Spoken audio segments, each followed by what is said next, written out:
ਵਾਹਿਗੁਰੂ ਜੀ ਕਾ ਖਾਲਸਾ ਵਾਹਿਗੁਰੂ ਜੀ ਕੀ ਫਤਿਹ। मैं ਤੁਹਾਡੀ ਹੋਸਟ ਨੀਲਮ ਕੌਰ ਤੇ मैं TV 84 ਦੇ ਸਾਰੇ ਦਰਸ਼ਕਾਂ ਦਾ ਦਿਲੀ ਸਵਾਗਤ ਕਰਦੀ ਹਾਂ। ਪ੍ਰੋਗਰਾਮ ਸੱਚੋ ਸੱਚ ਵਿੱਚ ਰੋਜ਼ਾਨਾ ਦੀ ਤਰ੍ਹਾਂ ਤੁਹਾਡੇ ਤੇ ਸਾਡੇ ਹਰਮਨ ਪਿਆਰੇ ਡਾਕਟਰ ਅਮਰਜੀਤ ਸਿੰਘ ਜੀ ਸਾਡੇ ਸਟੂਡੀਓ ਵਿੱਚ ਆਏ ਹੋਏ ਨੇ। ਆਓ ਉਹਨਾਂ ਨਾਲ ਮਿਲ ਕੇ ਪ੍ਰੋਗਰਾਮ ਸ਼ੁਰੂ ਕਰਦੇ ਹਾਂ। एंड डॉक्टर साहब welcome to our show. Thank you. And doctor साहब अज 10 जून 2013 28 जेठ नानकशाही संमत 545 का दिन है तो हुण साडे दर्शकों वालों आईयां ईमेल्स पढ़ के असी अपना प्रोग्राम शुरू करते हैं। साडा पहला ईमेल मैसेज मोहाली तो सरदार मनजिंदर सिंह सिद्धू जी का है।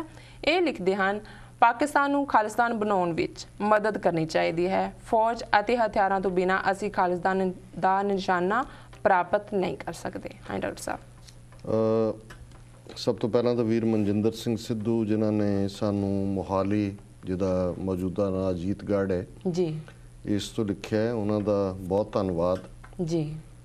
इन्होंने कोई लंबी चौड़ी ईमेल नहीं लिखी, वन लाइनर है जी, पर गल इन्होंने पूरे अपने मन नाल मुतालिया करन तो बाद ही वो इस कंक्लूजन ते पहुंचे होणगे जी कि जदों तक कोई बाहरला मुल्क साडी मदद नहीं करता है शायद साडा निशाना वो असी हासिल ना कर सकीए जी।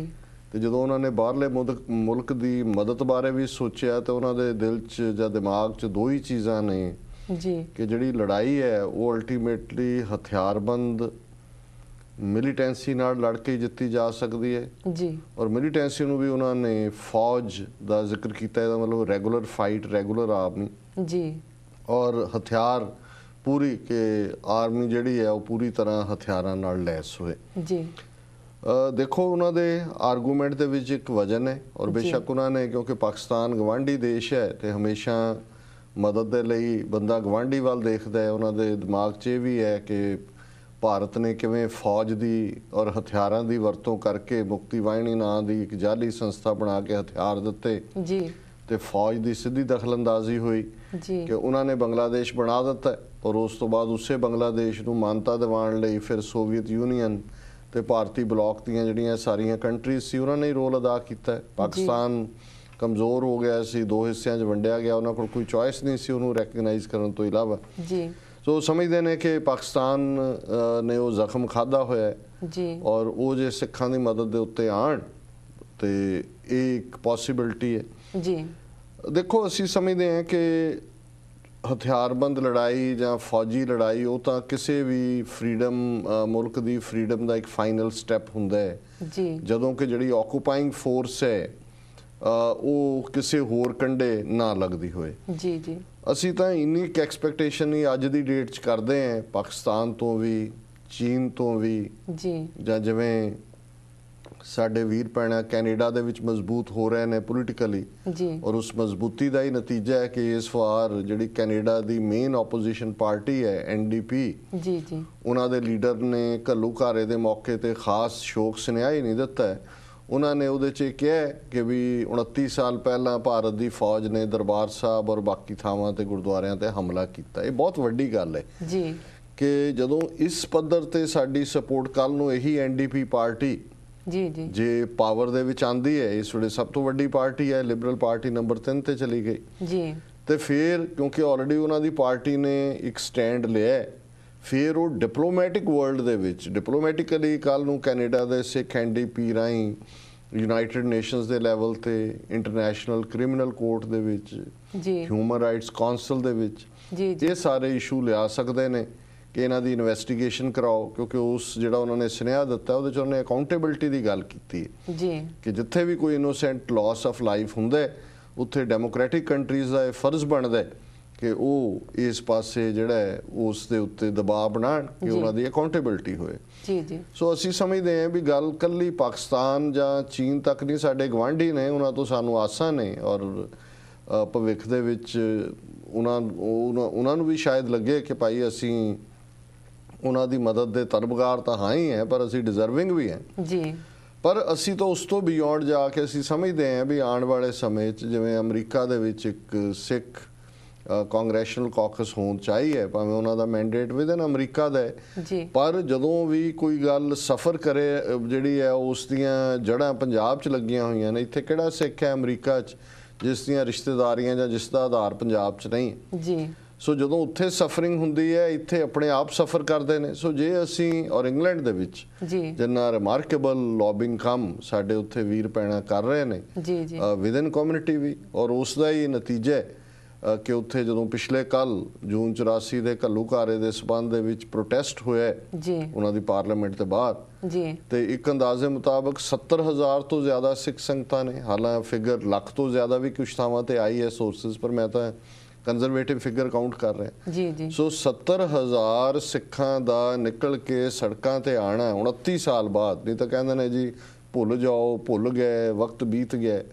ਔਰ ਇਹ ਇੱਕ ਬਹੁਤ ਵੱਡੀ ਸਾਡੀ ਤਾਕਤ ਹੈ ਕਿ ਜੇ ਅਸੀਂ ਕੈਨੇਡਾ, ਅਮਰੀਕਾ, ਇੰਗਲੈਂਡ ਇਹਨਾਂ ਮੁਲਕਾਂ ਦੇ ਵਿੱਚ ਆਪਣਾ ਪੋਲੀਟੀਕਲ ਬੇਸ ਸਿਆਸੀ ਪਾਰਟੀਆਂ ਦੇ ਵਿੱਚ ਔਰ ਸਾਡੀ ਕਮਿਊਨਿਟੀ ਮੋਬਿਲਾਈਜ਼ ਹੁੰਦੀ ਹੈ।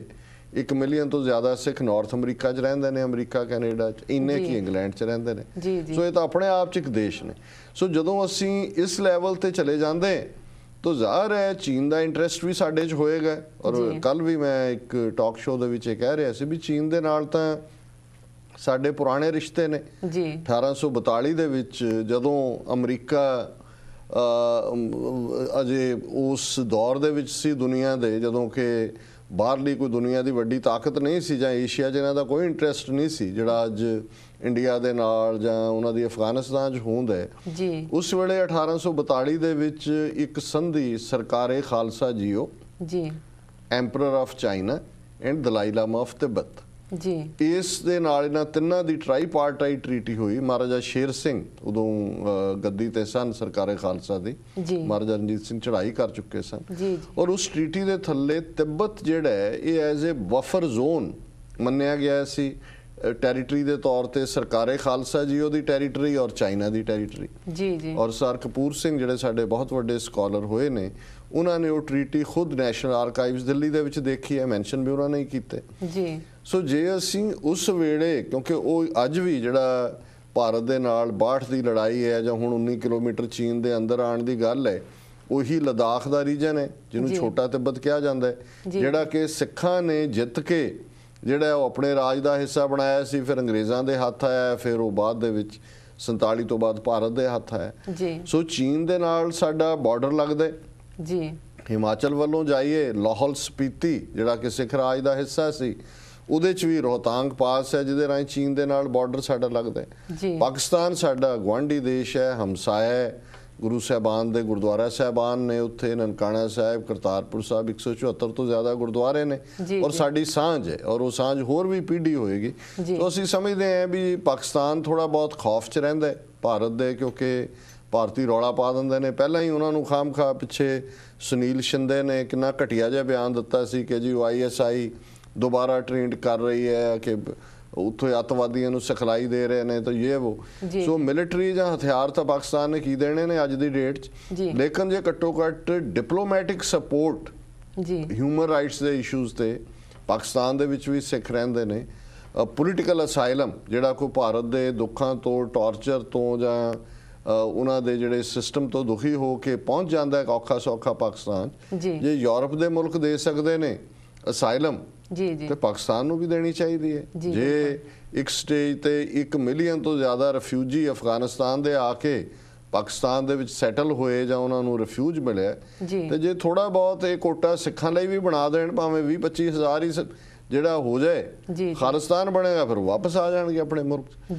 ਸੋ ਅੱਜ ਦੀ ਡੇਟ 'ਚ ਤਾਂ ਕੋਈ ਐਸੀ ਆਸ ਨਹੀਂ ਹੈ ਕਿ ਕੋਈ ਆਰਮੀ ਜਾਂ ਕੋਈ ਉਸ ਲੈਵਲ ਤੇ, ਅਸੀਂ ਵੀ ਸ਼ਾਇਦ ਅਜੇ ਉਸ ਲੈਵਲ ਤੱਕ ਸਟਰਗਲ ਨੂੰ ਨਹੀਂ ਲਿਜਾ ਸਕੇ, ਬਟ ਜੇ ਡਿਪਲੋਮੈਟਿਕ ਸਪੋਰਟ ਦਾ ਦੌਰ ਚੀਨ, ਪਾਕਿਸਤਾਨ, ਅਮਰੀਕਾ, ਕੈਨੇਡਾ ਔਰ ਇੰਗਲੈਂਡ 'ਚ ਮਿਲਦਾ ਤੇ ਅਲਟੀਮੇਟਲੀ ਇਹ ਸਾਡੇ ਘਰ ਬਣਾਉਣ ਦੀ ਜਿਹੜੀ ਅਲਟੀਮੇਟ ਸਾਡਾ ਗੋਲ ਹੈ ਉਹਨੂੰ ਕਰੀਬ ਲਿਆਏਗਾ। ਜੀ ਡਾਕਟਰ ਸਾਹਿਬ, ਸਾਡਾ ਅਗਲਾ ਈਮੇਲ ਮੈਸੇਜ ਗਿਆਨੀ ਗੁਰਪ੍ਰੀਤ ਸਿੰਘ ਜੀ ਦਾ ਹੈ। ਇਹ ਲਿਖਦੇ ਹਨ, ਮੈਂ ਆਪਣੇ ਕਿੱਤੇ ਤੋਂ ਬਹੁਤ ਪਰੇਸ਼ਾਨ ਅਤੇ ਨਾਖੁਸ਼ ਹਾਂ।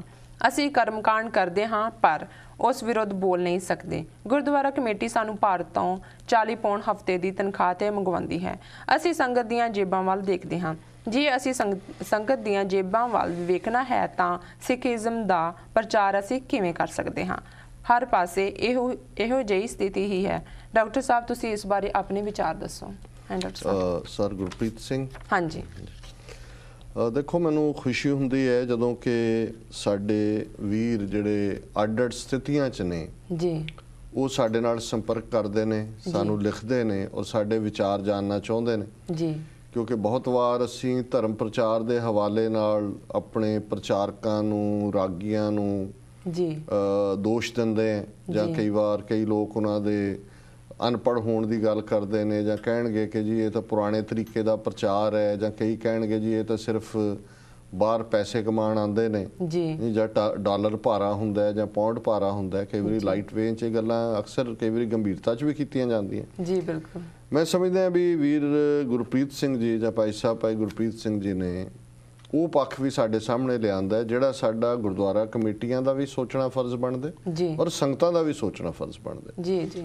ਔਰ ਮੈਂ ਸਗੋਂ ਉਹਨਾਂ ਦੇ ਇਸ ਆਰਗੂਮੈਂਟ ਨੂੰ ਇੱਕ ਕਦਮ ਹੋਰ ਅੱਗੇ ਲਿਜਾਣਾ ਚਾਹੁੰਦਾ ਜੀ ਕਿ ਬਹੁਤ ਸਾਰੇ ਥਾਵਾਂ ਤੇ, ਕਿਉਂਕਿ ਇਹਨਾਂ ਨੇ 40 ਪਾਉਂਡ ਦੀ ਗੱਲ ਕੀਤੀ ਹੈ, ਸੋ ਜ਼ਾਹਰ ਹੈ ਈਮੇਲ ਦੇ ਉੱਤੇ ਐਡਰੈਸ ਤਾਂ ਨਹੀਂ ਹੈ ਕਿੱਥੋਂ ਆਈ ਹੈ, ਪਰ ਪਾਉਂਡ ਇੰਗਲੈਂਡ 'ਚ ਨੇ, ਸੋ ਜ਼ਾਹਰ ਹੈ ਵੀ ਇਹਨਾਂ ਨੇ ਇੰਗਲੈਂਡ ਤੋਂ ਹੀ ਲਿਖਿਆ ਹੋਏਗਾ ਜੀ। ਅਸੀਂ ਇੱਥੇ ਵੀ ਦੇਖਦੇ ਹਾਂ ਅਮਰੀਕਾ 'ਚ ਕਿ ਜਿਹੜੇ ਰਾਗੀ ਜੱਥੇ ਰੱਖੇ ਜਾਂਦੇ ਨੇ ਜਾਂ ਨਵੇਂ ਕਿਸੇ ਨੂੰ ਗੁਰਦੁਆਰਾ ਕਮੇਟੀ ਰੱਖਦੀ ਹੈ ਜੀ ਤੁਹਾਡੀ ਇਮੀਗ੍ਰੇਸ਼ਨ ਕਰਾ ਦੇਵਾਂਗੇ ਜੀ ਜੀ, ਉਹਨਾਂ ਨੂੰ $500 ਮਹੀਨੇ ਤੋਂ ਜ਼ਿਆਦਾ ਨਹੀਂ ਦਿੰਦੇ ਜੀ, ਔਰ ਫਿਰ ਉਹਨਾਂ ਨੂੰ ਲਟਕਾ ਛੱਡਦੇ ਨੇ। ਪਹਿਲਾਂ ਹੋਏਗਾ ਕਿ ਜੀ R1 ਹੋ ਗਿਆ, ਫਿਰ ਕੋਈ ਕਾਗਜ਼ ਮਿਲੇ ਨਹੀਂ ਮਿਲੇ, ਵਕੀਲ ਕੀਤਾ ਨਹੀਂ ਕੀਤਾ, ਉਹਨੂੰ ਲੰਬਾ ਖਿੱਚਦੇ ਨੇ ਜੀ ਜੀ, ਕਿਉਂਕਿ ਕਮੇਟੀਆਂ ਨੂੰ ਇਹ ਹੁੰਦਾ ਵੀ ਜਦੋਂ ਗ੍ਰੀਨ ਕਾਰਡ ਮਿਲ ਗਿਆ ਇਹਨਾਂ ਨੇ ਟਿਕਣਾ ਨਹੀਂ ਹੈਗਾ ਜੀ। ਸੋ ਉਹ ਉਹਨਾਂ ਨਾਲ ਉਹ ਸਲੂਕ ਵੀ ਨਹੀਂ ਕਰਦੇ ਜਿਹੜਾ ਕਿ ਅਮਰੀਕਾ ਦੇ ਕਾਨੂੰਨ ਦੇ ਵਿੱਚ ਮਿਨੀਮਮ ਵੇਜ ਇਹਨਾਂ ਨੇ ਰੱਖਿਆ ਹੋਇਆ ਕਿ $7.5 ਜਾਂ $8 ਦੇ ਨੇੜੇ ਤੇੜੇ ਹੁਣ ਹੈ ਕਿ ਇਸ ਤੋਂ ਘੱਟ ਤੁਸੀਂ ਉਹਨਾਂ ਨੂੰ ਦੇ ਨਹੀਂ ਸਕਦੇ ਜੀ, ਕਿਉਂਕਿ ਉਹਨਾਂ ਨੇ ਉਹ ਕੈਲਕੂਲੇਟ ਕੀਤਾ ਹੁੰਦਾ ਪ੍ਰਾਈਸ ਇੰਡੈਕਸ ਦੇ ਨਾਲ ਕਿ ਕਿੰਨੀ ਤੁਹਾਨੂੰ ਉਹ ਮਿਨੀਮਮ ਵੇਜ ਦੇਣ, ਤਨਖਾਹ ਦੇਣ ਕਿ ਜਿਹਨੂੰ ਅਮਰੀਕਨ ਐਕਸਪ੍ਰੈਸ਼ਨ ਹੈ ਕਿ so that you should be able to have the food on the table ਜੀ ਜੀ, ਤੁਹਾਡੇ ਟੇਬਲ ਤੇ ਫੂਡ ਹੋਏ, ਤੁਹਾਡੇ ਖਰਚੇ ਪੂਰੇ ਹੋਣ ਜੀ। ਸੋ ਹੁਣ ਤੁਸੀਂ $500 ਦਿੰਦੇ ਹੋ ਉਹਨਾਂ ਨੂੰ ਜੀ, ਟ੍ਰੀਟ ਉਹਨਾਂ ਨੂੰ ਨੌਕਰਾਂ ਦੀ ਤਰ੍ਹਾਂ ਕਰਦੇ ਹੋ, ਪਾਬੰਦੀਆਂ ਉਹਨਾਂ ਦੇ ਉੱਤੇ ਲਾਉਂਦੇ ਹੋ ਕਿ ਭਾਈ ਆ ਤੁਸੀਂ ਨਹੀਂ ਕਰ ਸਕਦੇ, ਉਹ ਨਹੀਂ ਕਰ ਸਕਦੇ ਜੀ। ਫਿਰ ਹੁਣ ਉਹ ਕੀ ਕਰਨਗੇ? ਉਹਨਾਂ ਨੇ ਠੀਕ ਕਿਹਾ ਵੀ ਸਿੱਖੀ ਦਾ ਪ੍ਰਚਾਰ ਅਸੀਂ ਕੀ ਕਰਨਾ, ਅਸੀਂ ਤਾਂ ਸੰਗਤ ਦੀਆਂ ਜੇਬਾਂ ਵੱਲ ਦੇਖਦੇ ਹਾਂ ਜੀ, ਕਿਉਂਕਿ ਜਿਹੜਾ ਇੱਥੇ ਆਇਆ ਪਰਿਵਾਰ ਪਿੱਛੇ ਛੱਡੇ ਨੇ, ਔਰ ਇੱਕ ਚੰਗੀ ਗੱਲ ਹੈ, ਚੰਗਾ ਰੁਝਾਨ ਮੈਂ ਪ੍ਰਚਾਰਕ ਸ਼੍ਰੇਣੀ 'ਚ ਦੇਖਦਾ ਹਾਂ, ਰਾਗੀਆਂ 'ਚ, ਭਾਈਆਂ 'ਚ, ਕਥਾਵਾਚਕਾਂ 'ਚ, ਕਿ ਉਹਨਾਂ ਦੀ ਇਹ ਚਾਹਨਾ ਹੁੰਦੀ ਹੈ ਵੀ ਬੱਚੇ ਉਹਨਾਂ ਦੇ ਅੱਛੀ ਐਜੂਕੇਸ਼ਨ ਲੈਣ। ਬਹੁਤਿਆਂ ਦੇ ਬੱਚੇ ਪਿੱਛੇ ਅੱਛੇ ਸਕੂਲਾਂ 'ਚ ਪੜ੍ਹਦੇ ਨੇ, ਕਈ ਪ੍ਰੋਫੈਸ਼ਨਲ ਕਾਲਜਾਂ 'ਚ ਪੜ੍ਹਦੇ ਨੇ। ਹੁਣ ਤੁਸੀਂ $500 ਦੇ ਕੇ ਉਹਨਾਂ ਨੂੰ 24 ਘੰਟੇ ਲਈ ਉੱਥੇ ਬੰਨ੍ਹ ਕੇ ਤੇ ਤੁਸੀਂ ਇਹ ਆਸ ਕਰੋ ਕਿ ਜੀ ਉਹ ਫਿਰ ਕੋਈ ਲਾਲਚੀ ਹੋ ਗਏ ਜੀ ਜਾਂ ਦੂਸਰਾ ਹੋ ਗਏ। ਸੋ ਮੈਂ ਬਿਲਕੁਲ ਇਸ ਭਾਈ ਗੁਰਪ੍ਰੀਤ ਸਿੰਘ ਹੋਰਾਂ ਦੇ ਵਿਊ ਪੁਆਇੰਟ ਨੂੰ ਸਪੋਰਟ ਕਰਦਾ ਕਿ ਸਾਨੂੰ ਕੰਫਰਟੇਬਲ ਆਪਣੇ ਗ੍ਰੰਥੀਆਂ ਰਾਗੀਆਂ ਨੂੰ ਜਿਹੜਾ ਉਹਨਾਂ ਦੀ ਪੇ ਰੱਖੀਏ, ਔਰ ਉਹਨਾਂ ਨੂੰ ਫਿਰ ਇਹ ਹੀ ਨਹੀਂ ਹੈ ਵੀ ਉਹ ਸਿਰਫ ਮੁੱਠੀ 'ਚ ਪਾ ਕੇ ਅਰਦਾਸਾਂ ਹੀ ਕਰਨ ਕਿ ਜੀ ਕੋਈ ਟਰੱਕ ਨੂੰ ਮੱਥਾ ਟਿਕਾਣ ਲਿਆਇਆ ਤੇ ਉਹਦੀ ਅਰਦਾਸ ਹੋ ਰਹੀ ਹੈ, ਕਿਸੇ ਦੀ ਕੋਈ ਹੋਰ ਘਰੇਲੂ ਅਰਦਾਸ ਹੈ। ਇਹ ਤਾਂ ਨਿੱਜੀ ਅਰਦਾਸਾਂ ਨੇ, ਇਹਨਾਂ ਦਾ ਕੋਈ ਇਹ ਕਰਮਕਾਂਡ ਦਾ ਹਿੱਸਾ ਬਣ ਜਾਂਦਾ ਜੀ ਜੀ। ਉਹਨਾਂ ਦੇ ਜ਼ਿੰਮੇ ਤੁਸੀਂ ਬੱਚਿਆਂ ਨੂੰ ਪੰਜਾਬੀ ਪੜ੍ਹਾਉਣ ਤੋਂ ਲੈ ਕੇ ਗੁਰਮਤ ਦੀ ਸਿੱਖਿਆ ਜੀ, ਉਹਨਾਂ ਦੀ ਇਹ ਵੀ ਤੁਸੀਂ ਡਿਊਟੀ ਲਾ ਸਕਦੇ ਹੋ ਜੀ। ਘਰਾਂ 'ਚ ਬਿਮਾਰ ਨੇ, ਬਜ਼ੁਰਗ ਨੇ, ਹਸਪਤਾਲਾਂ 'ਚ ਦਾਖਲ ਹੁੰਦੇ ਨੇ, ਇੱਥੇ ਹਸਪਤਾਲਾਂ 'ਚ ਸਭ ਪਾਦਰੀ ਤੁਰੇ ਹੁੰਦੇ ਨੇ, ਕੋਈ ਜੀ ਅਸੀਂ ਪ੍ਰੇਅਰ ਕਰਨੀ ਹੈ, ਅਸੀਂ ਦੂਜਾ ਕਰਨਾ। ਕਦੇ ਦੇਖਿਆ ਵੀ ਸਾਡੇ ਗੁਰਦੁਆਰਿਆਂ ਦੇ ਗ੍ਰੰਥੀ ਜਾਂ ਰਾਗੀ ਉਹਨਾਂ ਦੀ ਇਹ ਟਾਸਕ ਹੈ ਕਿ ਸਿੱਖ ਮਰੀਜ਼ ਦੇ ਕੋਲ ਆ ਕੇ ਉਹਨਾਂ ਨੇ ਅਰਦਾਸ ਕਰਨੀ ਹੈ ਜਾਂ ਉਹਨਾਂ ਨਾਲ ਗੁਰਮਤ ਦੀਆਂ ਗੱਲਾਂ ਕਰਨੀਆਂ, ਫਿਰ ਉੱਥੋਂ ਈਸਾਈ ਬਣਨੇ ਸ਼ੁਰੂ ਹੁੰਦੇ ਨੇ, ਫਿਰ ਕਹੀ ਜਾਓ ਜੀ ਸਿੱਖੀ ਦਾ ਪ੍ਰਚਾਰ ਨਹੀਂ ਹੁੰਦਾ। ਸੋ ਮੈਂ ਸਮਝਦਾ ਹਾਂ ਵੀ ਇਹਨਾਂ ਨੂੰ ਅਸੀਂ ਆਪਣੇ ਮਾਣ ਵਾਲੀ ਜ਼ਿੰਦਗੀ ਦਈਏ, ਅਣਖ ਵਾਲੀ ਜ਼ਿੰਦਗੀ ਦਈਏ ਜੀ। ਬਿਲਕੁਲ ਅੱਛਾ, ਜਿੰਨਾ ਕਿ ਇੱਕ ਚੰਗੀ ਆਮਦਨ ਵਾਲਾ ਬੰਦਾ ਕਮਾਉਂਦਾ ਹੈ ਉਨਾ ਕੁ ਉਹਨਾਂ ਦਾ ਜਿਹੜਾ ਉਹਨਾਂ ਦੀ ਤਨਖਾਹ ਬਣੀ ਹੈ, ਫਿਰ ਉਹਨਾਂ ਤੋਂ ਅਸੀਂ ਐਕਸਪੈਕਟ ਵੀ ਕਰੀਏ। ਅਦਰਵਾਈਜ਼ ਜਦੋਂ ਅਸੀਂ ਟਰੀਟ ਇਵੇਂ ਉਹਨਾਂ ਨੂੰ ਕਰਦੇ ਹਾਂ, ਹੁੰਦਾ ਕੀ ਹੈ ਫਿਰ? ਕਦੇ ਦੇਖਿਆ ਵੀ ਇੱਕ ਡਾਕਟਰ ਦਾ ਚਾਹੁੰਦਾ ਉਹਦਾ ਮੁੰਡਾ ਡਾਕਟਰ ਬਣੇ, ਇੱਕ ਇੰਜੀਨੀਅਰ ਚਾਹੁੰਦਾ ਉਹਦਾ ਮੁੰਡਾ ਇੰਜੀਨੀਅਰ ਬਣੇ। ਕਦੇ ਦੇਖਿਆ ਕਿ ਭਾਈ ਜਾਂ ਰਾਗੀ ਕੋਈ ਚਾਹੁੰਦਾ ਵੀ ਉਹਦਾ ਮੁੰਡਾ ਜਿਹੜਾ ਉਹ ਮੁੰਡਾ ਜਾਂ ਕੁੜੀ ਉਹ ਰਾਗੀ ਬਣੇ ਜਾਂ ਭਾਈ ਬਣੇ? ਉਹਦਾ ਕਾਰਨ ਹੈ ਅਸੀਂ ਕਹਿਣ ਨੂੰ ਕਹੀ ਜਾਓ ਜੀ ਇਹ ਮਹਾਰਾਜ ਦੇ ਵਜ਼ੀਰ ਨੇ ਜੀ, ਇਹ ਫਲਾਣੇ ਨੇ ਜੀ, ਪਰ ਅਸੀਂ ਟਰੀਟ ਇਹਨਾਂ ਨੂੰ ਨੌਕਰਾਂ ਵਾਂਗ ਕਰਦੇ ਔਰ ਬਿਲਕੁਲ ਲੋਐਸਟ ਜਿਹੜਾ ਵੇਜ ਹੈ ਉਹਦੇ ਤੋਂ ਵੀ ਘੱਟ ਅਸੀਂ ਇਹਨਾਂ ਨੂੰ ਕਰਦੇ। ਇਹ ਐਕਸਪਲੋਇਟੇਸ਼ਨ ਹੈ। ਉਹਨਾਂ ਦੀਆਂ ਦੁਖੀ ਹਿਰਦੇ ਦੀਆਂ ਅਰਦਾਸਾਂ ਫਿਰ ਕਿੰਨੀਆਂ ਕੁ ਲੱਗਣਗੀਆਂ, ਕਿੰਨੀਆਂ ਕੁ ਉਹਨਾਂ ਦੀ ਪ੍ਰਫੁੱਲਤਾ ਹੁੰਦੀ ਹੈ। ਸੋ ਮੈਂ ਸਮਝਦਾ ਵੀ ਮੈਂ ਧੰਨਵਾਦੀ ਹਾਂ ਵੀਰ ਗੁਰਪ੍ਰੀਤ ਸਿੰਘ ਹੋਰਾਂ ਦਾ ਕਿ ਉਹਨਾਂ ਨੇ ਇੱਕ ਬੜੇ ਅਹਿਮ ਇਸ਼ੂ ਦੇ ਉੱਤੇ ਜਿਹੜਾ ਸਾਡਾ ਧਿਆਨ ਦਿਵਾਇਆ ਜੀ। ਡਾਕਟਰ ਸਾਹਿਬ ਹੁਣ ਵੇਲਾ ਇੱਕ ਛੋਟੇ ਬ੍ਰੇਕ ਦਾ। ਵੀਰ ਤੁਸੀਂ ਸਾਡੇ ਨਾਲ ਇਸ ਤਰ੍ਹਾਂ ਹੀ ਜੁੜੇ ਰਹੋ, ਮਿਲਦੇ ਆ ਇੱਕ ਛੋਟੇ ਜਿਹੇ ਬ੍ਰੇਕ ਤੋਂ ਬਾਅਦ।